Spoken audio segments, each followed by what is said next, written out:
World News Tonight, defending the nominee. President Bush says if you want to understand his nominee for the Supreme Court, religion is important. Some evangelicals are offended that religion is even a selling point. Dancing in the streets of Baghdad, the breakthrough deal as Iraq counts down to the vote on a new constitution. Preventing car fires, they happen once every 2 minutes. The simple new recommendations to avoid disaster on the road. And is this the future of the media business? The new product that lets you see hit TV shows when and where you want. From ABC News, this is World News Tonight. Reporting from ABC News headquarters, Elizabeth Vargas. Good evening. We start tonight with the defense of Harriet Miers. Once again today, President Bush found himself explaining why he chose Ms. Miers for the open spot on the Supreme Court. And for the first time, he addressed why his aides have been using her religion as a way to defend the president's choice. In many ways, the president was trying to reassure some of the people who have supported him most, people who now have serious concerns about Harriet Miers. ABC's Terry Moran joins us from the White House with more. Terry? Elizabeth, White House officials admit they were slow off the mark to defend Harriet Miers from attacks by conservatives, but now they're fighting back on two fronts: her qualifications and her religion. After meeting with the Polish president, President Bush was asked why the White House has discussed Miers' born-again Christianity and seeking support from conservatives. They want to know Harriet Miers' background. They want to know as much as they possibly can before they form opinions. Part of Harriet Miers' life is her religion. For 25 years, Miers has attended evangelical churches in Dallas, and that fact has been used by Mr. Bush's staff and supporters to bolster her nomination. Why is his top aide going around telling people how she prays? He's simply talking about who she is and what her background is. But the faith-based pitch may not be working. Radio talk show host Rush Limbaugh, citing reports that Mr. Bush was determined to nominate a woman, once again today blasted the White House. It had to be a woman, and the first thing was the nominee had to be a woman, i.e. quota. And on Capitol Hill, Republican staffers on the Judiciary Committee have been so scornful of Miers that the panel's chief counsel, Michael O'Neill, sent out an email warning.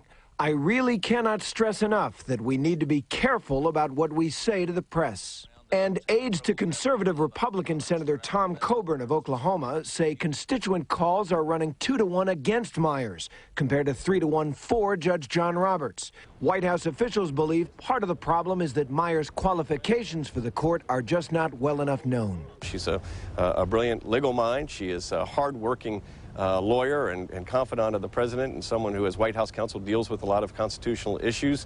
And she was a trailblazer in her field in Texas, and she is a woman of faith.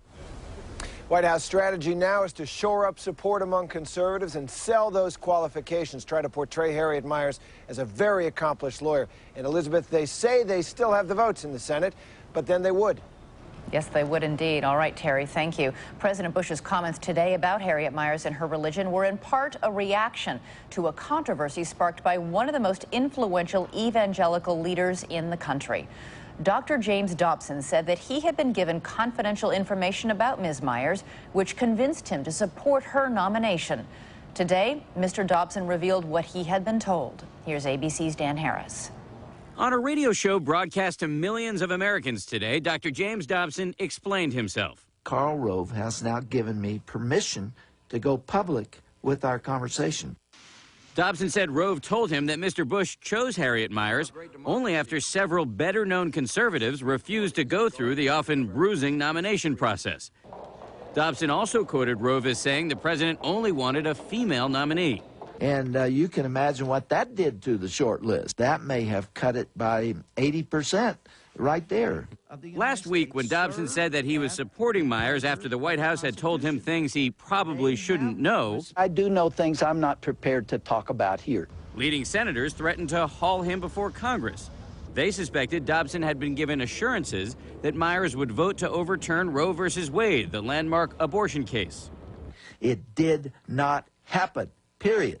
Dobson said Rove did tell him that Harriet Miers is an evangelical Christian. She is from a very conservative church, which is almost universally pro-life. Some evangelicals are offended that the White House has been touting Myers' Christianity. It is patronizing to use an evangelical faith as a political commodity. Many Christian conservatives were already frustrated with the administration for not doing enough to stop illegal immigration, federal spending, and same-sex marriages. The Myers nomination has exacerbated that frustration, with some evangelicals saying the president only pays them sufficient attention come election time. They want our support, but they don't want anybody to know that they are affiliated with us.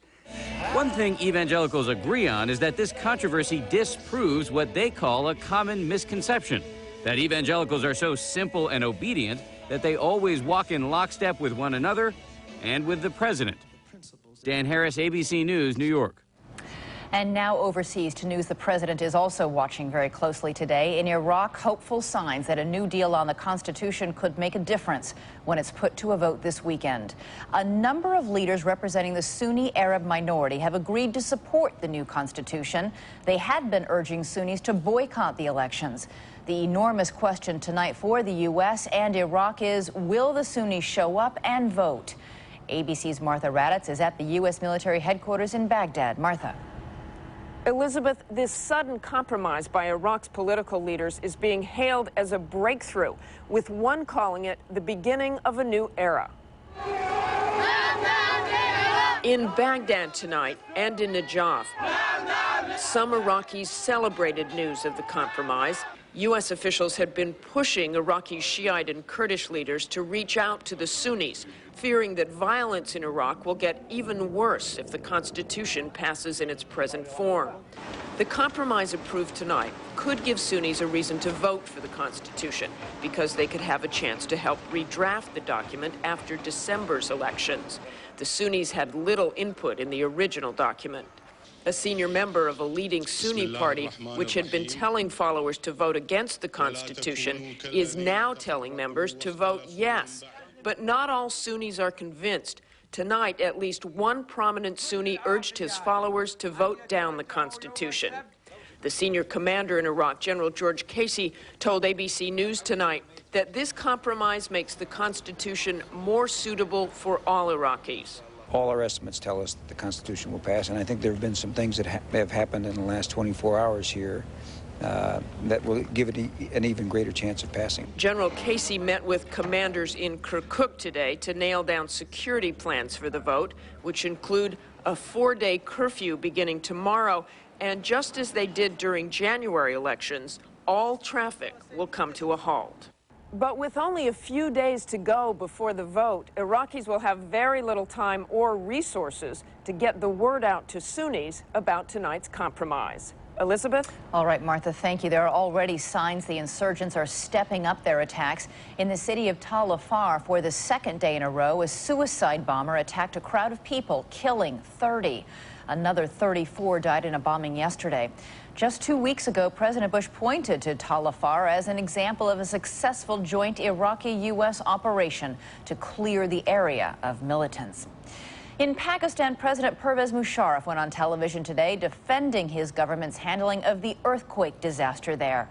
He admitted many people still have not gotten the help they need, but he said no country could be ready for such a huge disaster. With the government's response so lacking, private groups have stepped in, and in some cases, that has the U.S. very concerned. ABC's David Wright is in Pakistan. Not far from the epicenter of the earthquake, there's a supply depot piled high with blankets, clothes, and food. This is not the work of an international relief organization, and it's got nothing to do with the government of Pakistan. All of this is privately organized? Yes. This is a private organization. Nope. It's a fundamentalist Islamic group called Jamaat ud-Dawa. Many of its members used to belong to militant factions, now banned in Pakistan as terrorist groups, and they are filling a void here. Only the Mujahideen, the militants, are helping us, said this man. Hello. Pakistani Kashmir has long been a magnet for extremists. Al-Qaeda is known to have training camps here, and Osama bin Laden is thought to have used this area as his escape route after he fled Afghanistan. There are reports tonight that some training camps were destroyed in the earthquake. Disaster relief here is more than just a humanitarian gesture. It's an opportunity to win hearts and minds. That's one reason why the U.S. is playing such a visible role here. Today, American helicopters were able to reach mountain villages that had been completely cut off. But 5 days after the earthquake, the Pakistani government is still unable to cope with the huge demands here, whether it's handing out food and medicine, pulling dead bodies from the rubble, or rebuilding damaged infrastructure. Private citizens are mostly having to go it alone. Natural disasters are no one's fault, but here, as in New Orleans, disaster relief can be highly political. David Wright, ABC News, Muzaffarabad, Pakistani Kashmir. In Syria, there are questions tonight about the mysterious death of the interior minister. The official Syrian news agency said he committed suicide. Ghazi Kanaan had served as Syria's intelligence chief in Lebanon for 20 years. All over the region tonight, there are suspicions that he was murdered to cover up evidence that Syria was behind the assassination of Lebanon's former Prime Minister Rafik Hariri. When we return, the stunning revelation in Los Angeles today, the accusations of sexual abuse ignored for years and the children who suffered. In other news, the little-known danger inside your car, the fires that occur every 2 minutes, new recommendations to reduce the risk. And your favorite show in the palm of your hand, the 2.5-inch screen that could change the television business. This is World News Tonight, brought to you by Lunesta.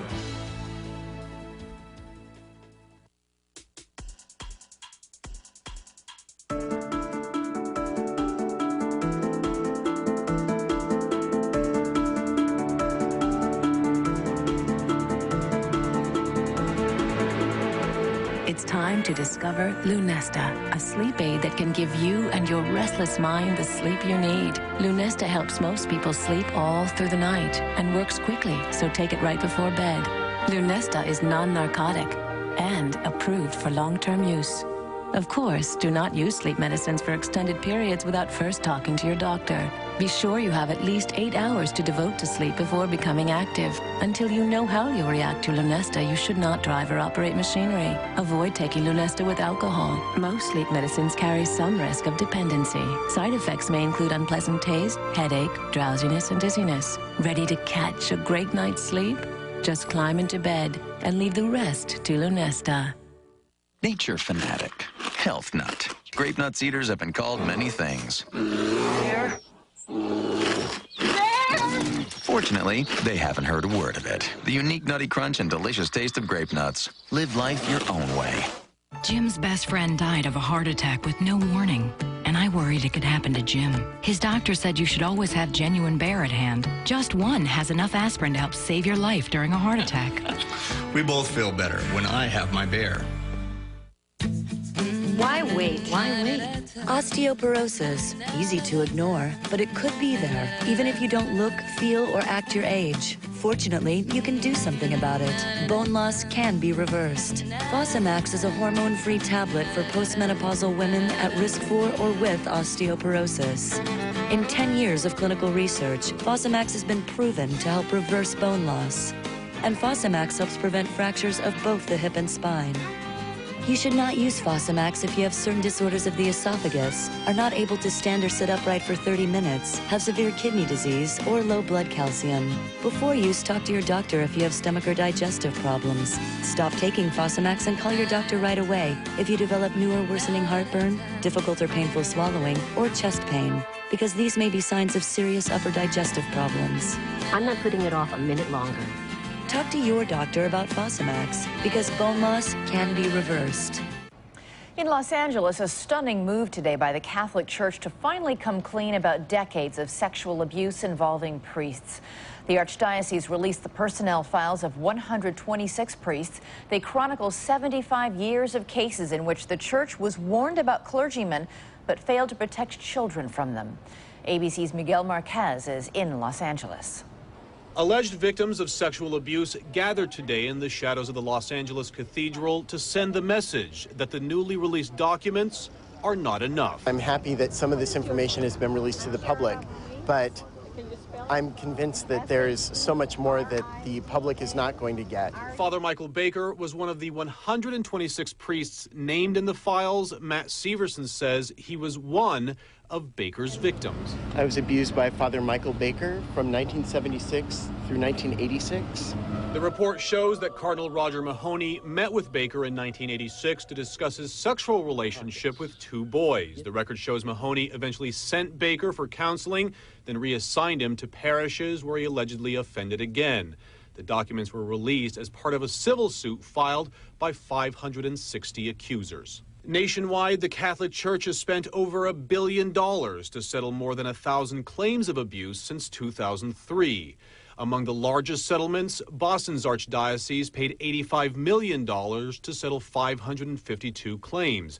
Louisville, Kentucky's Archdiocese paid almost $26 million for 243 victims. And just 2 months ago, Oakland, California's diocese paid $56 million to 56 people. But with 560 alleged victims in LA alone, the settlement here could dwarf all others. With those kinds of numbers, it's clear that a resolution of this case could be significantly in excess of $1 billion. Today's documents mirror some of the problems highlighted just a few weeks ago in a scathing report about the Archdiocese of Philadelphia. A grand jury found that the cover-up by the Archdiocese was almost as bad as the abuse itself. The LA Diocese says the church wanted to release the documents all along. It also says they've been more open about naming the priests who have been accused. What we have here is a church that is embarrassed, that is contrite, that is ashamed of what happened in the past, and is committed to reforming it. Cardinal Mahony has held 8 private apology services for victims, but many say he must publicly take responsibility for the alleged abuse. Miguel Marquez, ABC News, Los Angeles. When we come back, the new warning about surprisingly common car fires and the recommendations on how to avoid them. At 6'4", 220 pounds, Bob's a formidable man. But he was no match for something less than 1/1,000,000th his size. It KO'd Bob so fast, he didn't know what hit him. It was a clot. Like Bob, if you've been hospitalized with heart-related chest pain or a certain type of heart attack, what doctors call ACS, chances are you've had a clot. But now, Bob's doctor is helping increase Bob's protection against heart attack and stroke by putting Bob on Plavix. Plavix, in combination with aspirin and other heart medicines, helps provide greater protection against heart attack and stroke than aspirin and other heart medicines alone by helping keep blood platelets from sticking together and forming clots. If you have a stomach ulcer or other condition that causes bleeding, you shouldn't use Plavix. When taking Plavix alone or with some medicines, including aspirin, the risk of bleeding may increase. To minimize this risk, talk to your doctor before taking aspirin or other medicines with Plavix. Additional rare but serious side effects could occur. Ask your doctor about Plavix today, because no matter how formidable you are, you're no match for a dangerous clot. If you take Plavix with aspirin, continuing to do so will help increase your protection against a future heart attack or stroke. Beyond aspirin and your other heart medicines alone, you may be feeling better, but your risk never goes away. Help stay protected. Stay with Plavix.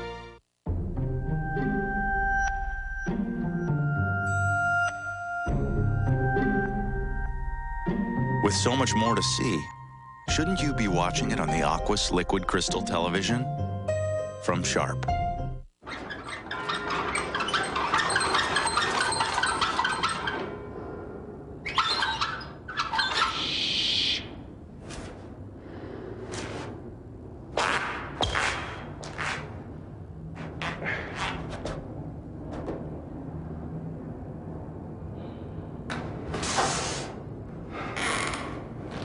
Customer service is back in shipping. Call us and we'll show you how we're changing the way the shipping business does business. Hi, Smith from Archives. We've got a little problem that I think you as the head of HR need to know about. It's called Johnson, and it needs to go bye-bye. This gentleman refuses to leave. He's a troublemaker that needs to be... Kellogg's Toasted Honey Crunch. So crunchy, so honey, so clustery, so good. You're in on it, aren't you? Kellogg's Toasted Honey Crunch. Sounds good. Tomorrow, would you give your family milk and meat from cloned cows? Guess what? You may not even have a choice. Find out just how safe cloned foods would be and if there's any way to really know what you may be eating on World News Tonight. There's some alarming news about the cost of staying warm. The government said today that heating bills will soar this winter because of tight fuel supplies and production problems caused by the hurricanes. Households using natural gas will pay an average of 48% more than last winter. Heating oil customers 32% more. And households with electric heat a 5% increase. All over the Northeast today, the rain just keeps coming, up to 5 inches in some places, with another 5 inches expected in the next few days. Flash flood warnings are up in many areas. New Hampshire has had its worst floods in a quarter century. We have important news this evening for anyone who owns a car. ABC News has learned that the American Automobile Association will issue a warning tomorrow about car fires. We were startled by the statistics. There were 266,000 car fires last year, killing 520 people. There are ways car owners can reduce the threat. Here's ABC's Jim Avila. It took 7 surgeries, but burn victim Bob Amar can finally play piano again. It was just a horrible explosion. In less than a minute, Amar suffered third-degree burns on his face, hand, and arm, sprayed by a gasoline fireball during a violent traffic accident on a Southern California freeway. The Bronco behind me was hit so hard that it ruptured the gas tank. Amar is just one of more than 1,300 car fire victims every year. The National Fire Protection Association reveals that cars burn on American highways once every 2 minutes. More people die in vehicle fires than in apartment fires each year in the United States. And 75% of those car fires start not with an accident, but with plain bad maintenance. I never took care of my car. 20 years ago, Mary Alonzo, a student at the time, couldn't afford to keep her car up. One day, the muffler just erupted in flames, leaving Mary with burns on 30% of her body. Take care of your car now, so you won't have to pay the price later like I did. See how quickly it flames up. This AAA demonstration shows 6 flammable fluids under the hood. Power steering fluid, engine oil. Among tomorrow's AAA recommendations, check underneath the car for leaks. The prime suspect, the oil pan, the steering rack, which in this case is leaking very close to the catalytic converter, which is the car's main emission device and can heat up to some 600 degrees. And if a fire does break out, most injuries and deaths can be prevented by moving 100 feet away. And say firefighters, never open the hood to fight the inferno yourself. It only feeds oxygen to the flames. Jim Avila, ABC News, Orlando. And that warning and recommendations coming out from the AAA tomorrow. When we return, looking for another iPod revolution, a new way to watch TV, anytime, anywhere. I'm one of those people who doesn't like to be held back. I have my fast-acting inhalers. So I thought I was in control of my asthma, but I was using my inhaler a lot. So I learned about something more I could do. More I could do. More I could do. If you use your fast-acting inhaler more than twice a week for symptoms, talk to your doctor because you may not be in control of your asthma. Singulair helps prevent asthma symptoms before they start and helps provide 24-hour control in a once-a-day tablet. Singulair is not a steroid, and Singulair is also approved to help relieve seasonal allergy symptoms. Singulair will not replace fast-acting inhalers for sudden symptoms. Continue taking your other asthma medicines as prescribed. If asthma symptoms get worse, contact your doctor at once. Side effects are generally mild and vary by age and may include headache, ear infection, sore throat, and upper respiratory infection. Join the millions of people with asthma who have discovered Singulair. I learned about something more I could do. Ask your doctor about Singulair today. To the Thanksgiving traditions of turkey, parades, and football, this year, a new tradition will be added. Betsy, you've won $1 million in the Publishers Clearinghouse sweepstakes. This Thanksgiving, the Prize Patrol could surprise you with $1 million. Watch your mail. I've been sending it in for years. Or go to PCH.com. That's PCH.com and enter. Then, Thanksgiving Day, you could say, "Thanks a million, Publishers Clearinghouse." If you're concerned about catching a cold or the flu this season, here's an idea. Move to a deserted island and avoid other people for 6 months.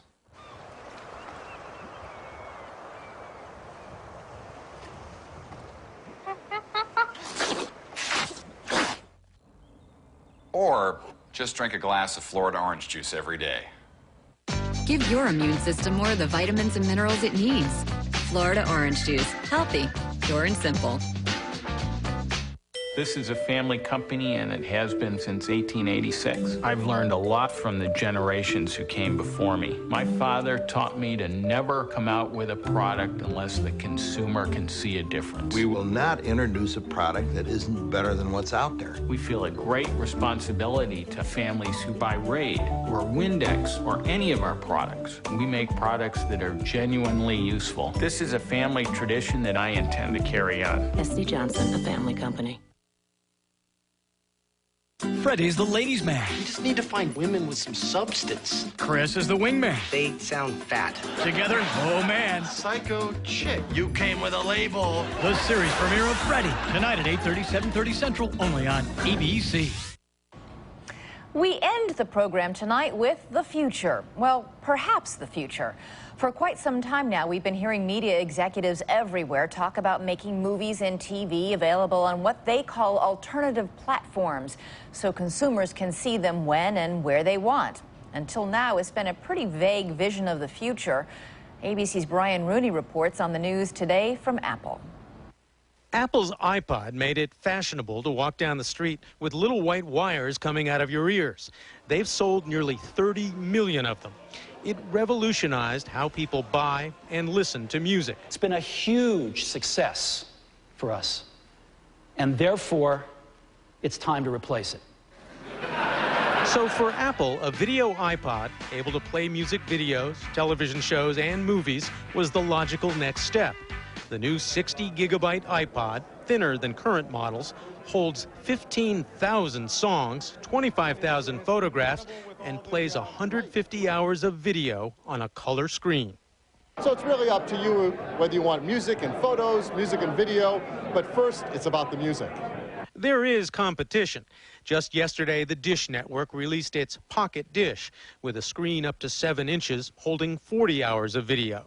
Creative Technologies' Zen Vision has been sold for 2 years. The new iPod threatens to do for movies and television what the original did for music. It is unquestionably cool. But how many people will want to watch video on a 2.5-inch screen? I don't think people are going to sit and watch, 2.5 hours worth of Braveheart, but certainly I think music videos certainly will be popular. TV shows will probably be popular as well. And there has to be a lot available to watch. Well, there is one more thing. Steve Jobs announced a deal with the ABC television network, owner of ABC News, to sell downloads of 5 hit television shows. It's not much, but when he started selling music, he had just a handful of songs for sale, and now he's got 2 million. Brian Rooney, ABC News, San Jose. Technology. And that's our report on World News Tonight. I'm Elizabeth Vargas. For all of us here at ABC News, have a good evening and good night.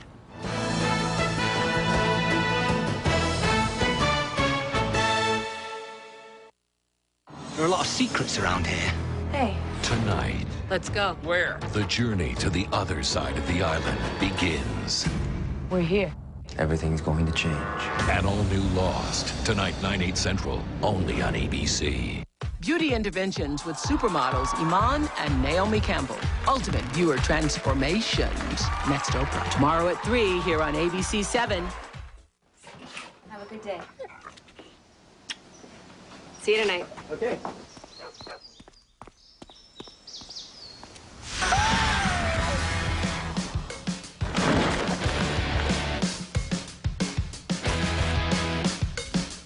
Introducing the all-new Suzuki Grand Vitara. You want more out of life? We're giving you the green light. Go. Strong winds and sunlight. The Earth's heat surfacing as steam. Abundant sources of clean energy to help meet our state's growing need for electricity. Southern California Edison leads the nation in the use of renewable energy, enough to supply more than 2 million homes.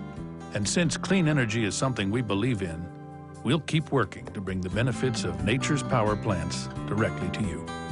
For over 100 years,